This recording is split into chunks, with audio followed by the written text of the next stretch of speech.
जिंदगी में हंसी मजाक बहुत ज़रूरी है, क्योंकि खुश रहने के लिए हंसी मजाक का होना बेहद ज़रूरी है। लेकिन हंसी मजाक की भी एक अपनी सीमा होती है। यदि उस सीमा को पार किया जाए तो ये सीमा कभी कभी दुखदाई हो जाती है। आज की जो सच्ची घटना मैं आपको सुनाने जा रहा हूँ, इसमें मजाक मजाक में 3 जिंदगियां ख़त्म हो गई।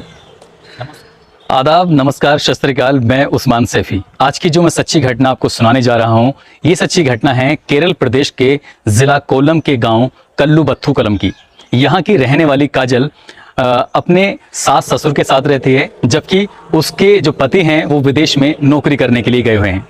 उसका बहुत सारा खाली वक्त है जो सोशल मीडिया पर गुजरता है। वह फेसबुक के पन्ने पलटती रहती है और एक दिन फेसबुक के पन्ने पलटते पलटते उसको एक आनंदू नाम के व्यक्ति की फ्रेंड रिक्वेस्ट आती है। उसको वो एक्सेप्ट कर लेती है, लेकिन उसको वह अपनी निजी जिंदगी के बारे में यह नहीं बताती है कि वह शादीशुदा है और उसका पति विदेश में रहता है। इधर काजल 1-2 महीने की प्रेग्नेंट है, लेकिन अपनी ससुराल में और अपने पति को ये नहीं बताती है कि उसके पेट में एक बच्चा पल रहा है। वह रोज फेसबुक पर आनंदू से बातचीत करती रहती है और बातचीत का सिलसिला महीने दर महीने चलता रहता है। वह अपनी घर की हर बातें शेयर करती है और वह अपनी निजी जिंदगी में बहुत खुश है। वह अपने फेसबुक लवर को पाने की चाहत में अपने इस बच्चे को पाना नहीं चाहती और जनवरी 2021 में ये बच्चा पैदा हो जाता है और इस बच्चे को वह पत्तों के ढेर में छुपाकर घर आ जाती है। और उसके बाद वो बच्चा लगभग 3 दिन तक भूखा प्यासा एक ही जगह पड़े रहता है। उसकी कोई भी किसी को फिक्र नहीं है, किसी को गौर नहीं है। आखिरकार एक राहगीर की उस बच्चे पर तीसरे दिन नज़र पहुंचती है। वह पुलिस को फ़ोन करता है, पुलिस मौके पर आती है और उस बच्चे को सरकारी अस्पताल में भर्ती कराया जाता है। लेकिन तब तक बहुत देर हो चुकी थी। वो बच्चा भूख और प्यास की वजह से मर चुका है।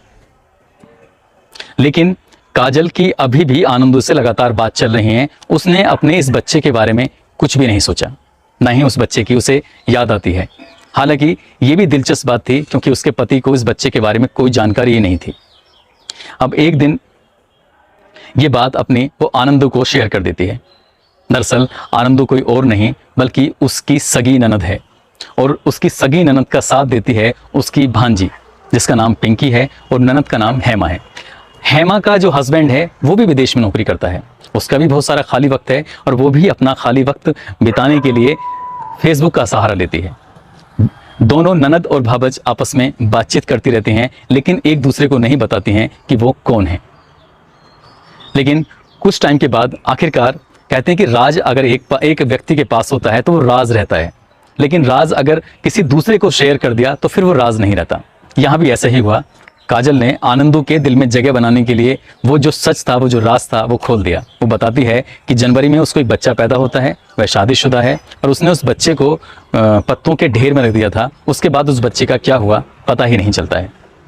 ये बात सुनकर आनंदू यानी कि उसकी ननद हेमा घबरा जाती है और वो अपने किए पर इतना शर्मिंदा होती है कि वह शर्म से पानी पानी हो जाती है।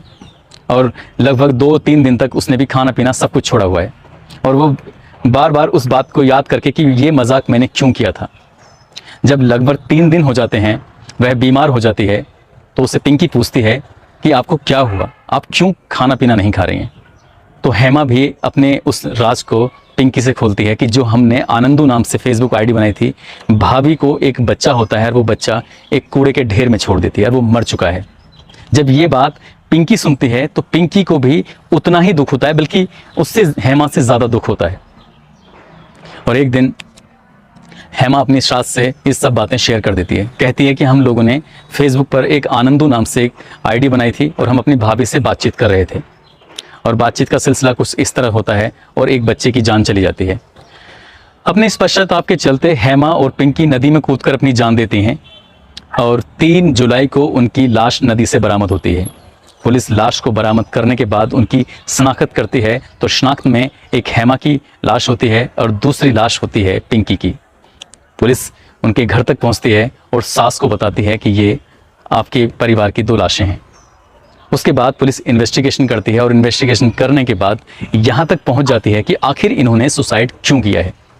उसका पति जो विदेश में रहता है, जिसका नाम श्याम है, श्याम पुलिस को बार बार एक ही बात कहता है कि आखिरकार मेरी पत्नी ने सुसाइड क्यों किया था। पुलिस इसी की खोज में लग जाती है और सास जब राज खोलती है तो सबके होश फाख्ता हो जाते हैं। दरअसल वो सच सच बता देती है कि इन्होंने एक फेसबुक पर आनंदू नाम से फर्जी आईडी बनाई थी। उस फर्जी आईडी पर अपनी भाभी को फ्रेंड रिक्वेस्ट भेजी और उसकी वजह से इनके सगे भतीजे की मौत हो जाती है। और सगे भतीजे की मौत होने से इन्हें इतना पछतावा होता है कि ये खुदकुशी कर लेती हैं, आत्महत्या कर लेती हैं। उस बच्चे को मारने के जुर्म में काजल को पुलिस हिरासत में लेती है। फिलहाल कोविड-19 के चलते उसकी रिपोर्ट पॉजिटिव आई है। पुलिस ने 4 जुलाई को उसको गिरफ्तार कर लिया है, पुलिस की हिरासत में है और वो 14 दिन के लिए क्वारंटाइन रहेगी। उसके बाद जो भी पुलिस की औपचारिकताएं होती हैं उसको पूर्ण करने के बाद उसको जेल भेज दिया जाएगा। हेमा का पति बहुत शौक है और साथ ही काजल का पति भी बस आश्चर्यचकित है कि आखिर ये कैसा हो गया। यानी कि मजाक मजाक में एक ही परिवार के 3 लोगों की ज़िंदगी हमेशा हमेशा के लिए ख़त्म हो गई।